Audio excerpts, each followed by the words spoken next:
Assalamualaikum warahmatullahi wabarakatuh. Halo semuanya, perkenalkan nama saya Dewi Karlina, mahasiswi jurusan Tarbiyah dan Keguruan Program Studi Pendidikan Agama Islam STAIN Majelis. Dan hari ini saya akan bahas tentang sejarah peradaban Islam, sebagaimana tujuan dari pembuatan video ini untuk memenuhi tugas ulangan tengah semester dari dosen pengampu Iqbal Eshum M.Kum.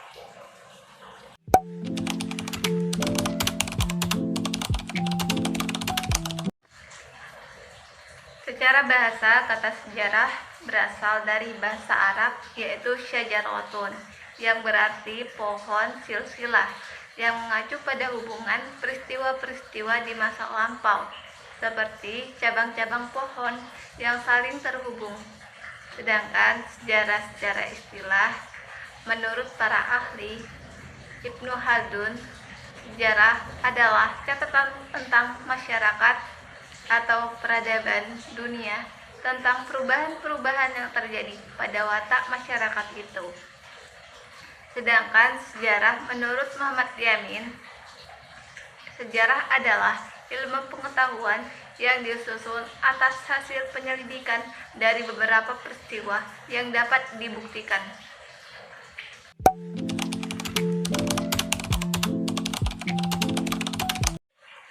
Bangsa Arab sebelum kedatangan Islam berada dalam periode yang sering disebut jahiliyah.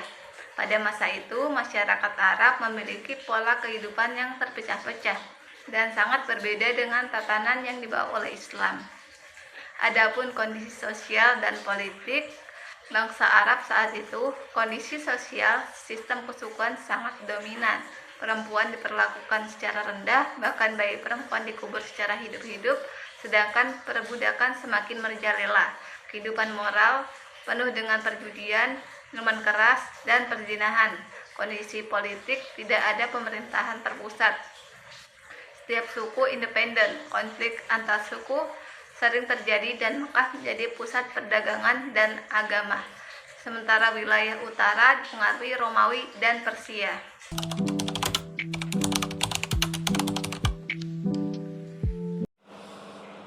Nah, adapun kemajuan umat Islam pada masa Khalifah Umar bin Khattab itu ada banyak. Namun di sini saya hanya menyebutkan 4. Yang pertama itu ada pemerintahan.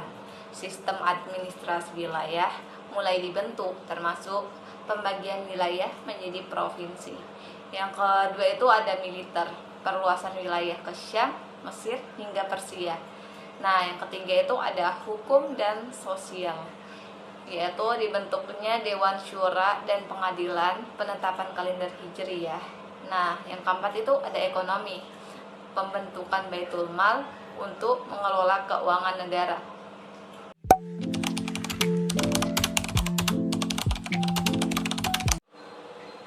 Perang Siffin adalah salah satu peristiwa besar dalam sejarah Islam yang terjadi pada tahun 657 Masehi.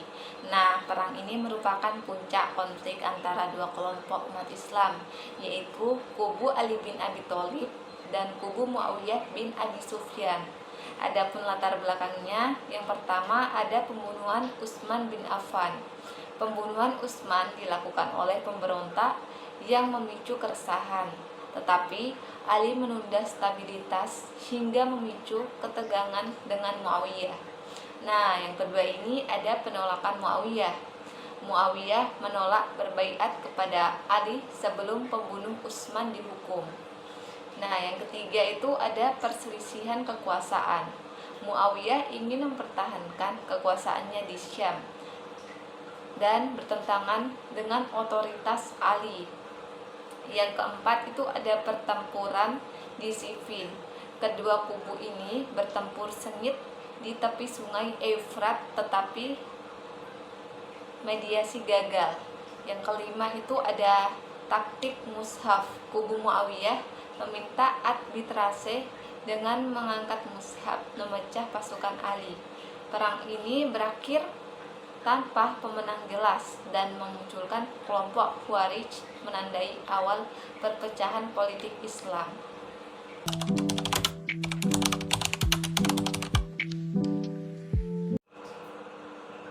Adapun perbedaan kebijakan politik antara dinasti Umayyah dan Abbasiyah, yang pertama itu berbasis kekuasaan.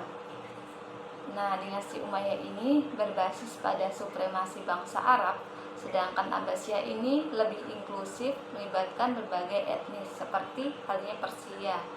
Nah, yang kedua itu sistem administrasi. Nah, dinasti Umayyah ini sentralisasi dan sederhana, sedangkan Abbasiyah ini birokrasi kompleks terinspirasi tradisi Persia. Nah, yang ketiga itu pendekatan politik. Nah, dinasti Umayyah ini mengendalikan militer dan kontrol ketat, sedangkan Abbasiyah ini fokus pada legitimasi agama dan diplomasi. Nah, yang keempat itu ada pusat kebudayaan. Nah, dinasti Umayyah ini di Damaskus fokus pada ekspansi wilayah, sedangkan Abbasiyah itu di Baghdad mendukung ilmu pengetahuan. Nah, yang kelima itu hubungan non-muslim. Nah, dinasti Umayyah ini diskriminasi melalui pajak tinggi, sedangkan Abbasiyah lebih toleran terhadap non-muslim. Oke teman-teman, terima kasih sudah menonton videonya.